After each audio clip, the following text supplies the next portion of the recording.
전문가와 함께 태풍 전망에 대해서 알아보겠습니다. K웨더 반기성 예보센터장 나오셨습니다. 네, 어서 오십시오. 네, 안녕하세요. 네, 저번 주에 이어서 이번 주도 또 태풍이 왔습니다. 현재 마이삭의 강도와 위치 예상 진로는 어떻습니까?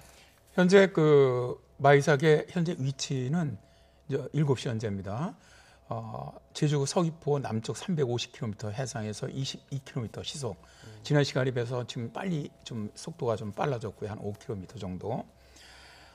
현재 그 강도는 매우 강한 상태입니다.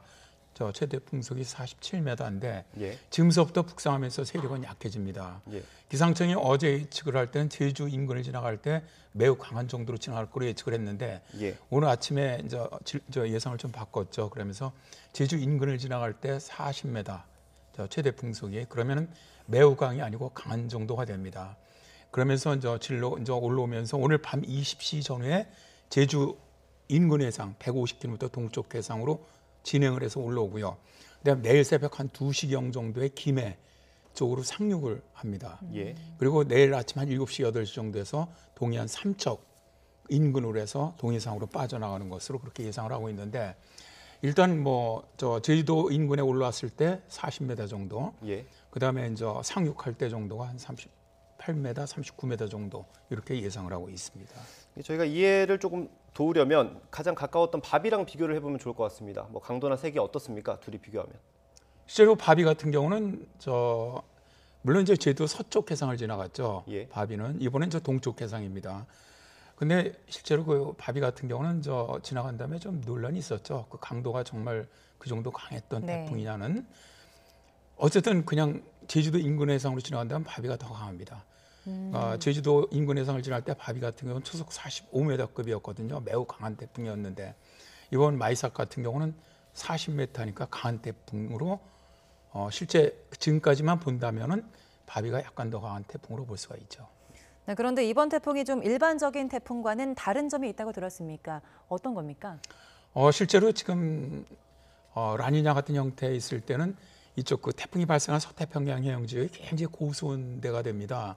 그래서 태풍이 잘 발생을 하지 않아요. 그러다 보니까 뭐 8월 말까지 대개 8월까지 우리나라 태풍이 서태평양 영상에서 13개 이상 발생을 하는데 올해 같은 경우는 9개밖에 발생을 안 했거든요.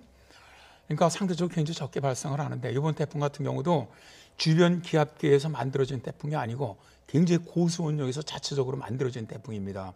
그러다 보니까 비대칭성이나 태풍 자체가 굉장히 동그랗고 아주 중심에 들어서 굉장히 강한 그러니까 실제로 우리가 많이 만나는 그런 태풍의 형태는 아니고요.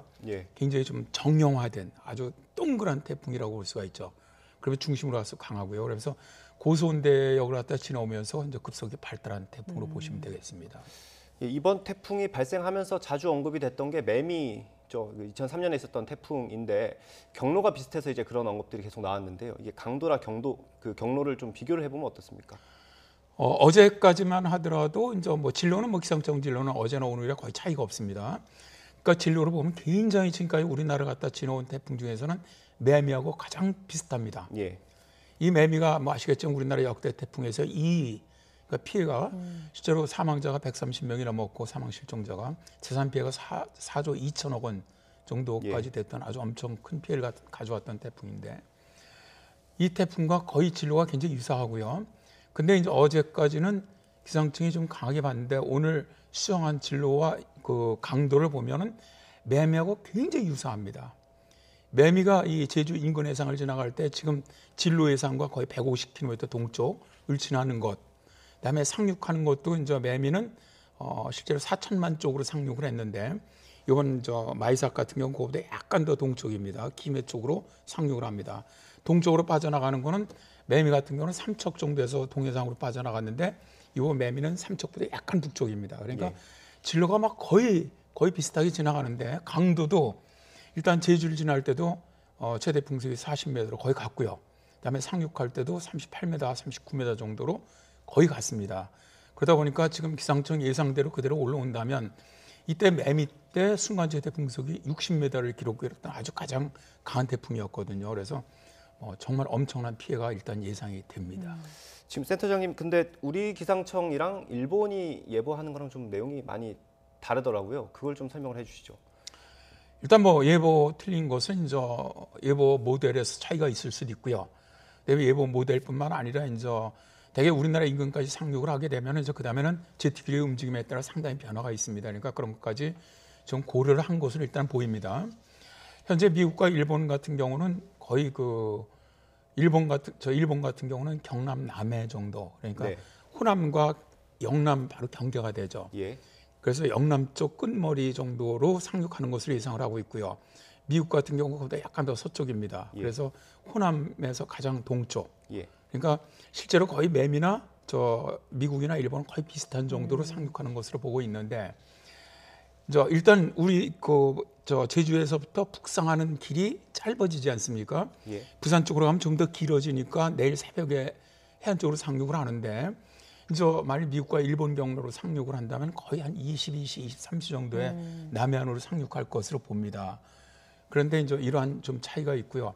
실제 문제는 이게 루사, 우리나라에서 가장 큰 피해를 줬던 게 루사인데, 루사가 바로 여수 쪽으로 상륙을 해서 관통해서 강릉으로 빠져나간 태풍입니다. 예. 그러니까 우리나라 태풍은 일단 호남 쪽에서 상륙을 해갖고 관통에 올라가는 태풍이 가장 피해는 큽니다.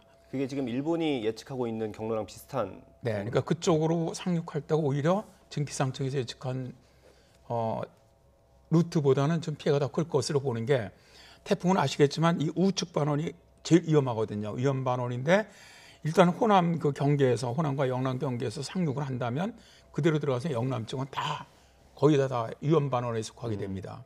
근데 지금 기상청 예상대로 부산 인근 동쪽으로 상륙을 한다면 가장 위험한 지역이 부산이라든가 울산, 포항, 경주 이런 지역이 되는 것이죠. 그러니까 아무래도 가장 피해를 받는 지역이 좀 적어지는 거죠. 미국과 일본에 비해서는. 그러나 어느 쪽으로 올라오든 역대 가장 큰 피해가 발생할 것으로는 분명해 보입니다. 네, 말씀해 주신 것처럼 남해안 상륙 태풍, 그러니까 태풍 매미나 루사처럼 이쪽으로 상륙하는 태풍들이 피해가 컸다, 이런 식으로 말씀해 주셨는데요. 이번에는 백중사리 기간, 그러니까 해수 수위가 높아지는 백중사리 기간과 겹쳐서 더 피해가 클 것이다, 이런 말도 있거든요. 이게 문제는 뭐냐면 백중사리 밀물 시간이 어느 때냐면 대개 지금 남해안 쪽이 21시 전후입니다. 그러니까 지금 미국과 일본의 예보처럼 22시 전후에 만일 남해안을 상륙한다면 바로 이 대족이라 그러죠. 가장 밀물이 높은 때랑 겹치게 됩니다. 일단 태풍이 이 해안가가 굉장히 위험하냐면은 남해안으로 상륙하는 게 굉장히 위험하다고 보는 이유는 실제로 이 파도가 와서 육지에 부딪히면 압이 있습니다. 압력. 그다음에 파에 쳐올림이 있습니다. 이 파도가 8에서 10m 정도가 되니까, 그러면 구조물들이 거기 굉장히 취약합니다. 그래서 구조물을 일단 파괴를 시키고요. 두 번째로 이 태풍은 굉장히 기압이 낮기 때문에 바닷물을 융기시킵니다. 그러면서 먼 곳으로부터 바닷물을 끌고 들어오는 힘이 있거든요. 이거에다가 말씀하신 것처럼 밀물, 지금 백중사리하고 겹치기 때문에 밀물 중에서도 가장 바닷물 높이가 높을 때입니다. 이것과 같이 겹치게 되면 해일로 바뀝니다. 폭풍해일이라고 우리가 얘기를 하죠. 그러면 매미 때 이때 폭풍 해일로 마산항 쪽에 사망자가 거의 16명 정도가 발생을 했거든요. 해일로만. 굉장히 많은 피해가 있었습니다. 이 해일이 그때 그 당시에 선박 같은 게 5,900척이 파손될 정도로 아주 피해가 컸는데, 예. 이런 해일까지 같이 겹치면은 굉장히 피해가 크다고 볼 수가 있죠. 예, 센터장님, 마지막으로요. 이제 마이삭이 이제 시작인데 또 10호 태풍까지 발생했다고 해서 걱정이 많이 되는데요. 10호 태풍 지금 어떤 상태입니까? 현재는 멀리 지금 올라오는 진로보다는 멀리 동쪽에서 발생을 하고 있는데, 예. 이게 현재 약간 제가 보기에는 후지와라 효과가 발생하는 것 같습니다. 이게 무슨 말씀이냐면은, 후지와라 효과는 태풍이 두 개가 발생을 하면 서로 간섭을 하는 거거든요. 예. 그럼 이 태풍이 있고 이 태풍이 있을 때 이걸 이쪽으로 끌고 오는 힘이 있습니다. 이거는 약간 더 서쪽으로 편향을 하고요. 그래서 어쨌든 진로 지금 현재 예상도 그건 우리나라나 미국이나 일본이랑 똑같습니다. 다 규슈 쪽으로 올라와서 그대로 부산 쪽으로 지나가는 것으로 일단 그렇게 예상을 하는데, 현재 예상대로라면 다음 주 월요일이죠. 7일 정도에 우리나라에 직접적인 영향을 주지 않겠나, 그렇게 예상을 합니다. 네, 이번 태풍 강도가 매우 센 만큼 철저히 대비하셔야겠습니다. 오늘 말씀 고맙습니다. 고맙습니다. 네, 감사합니다.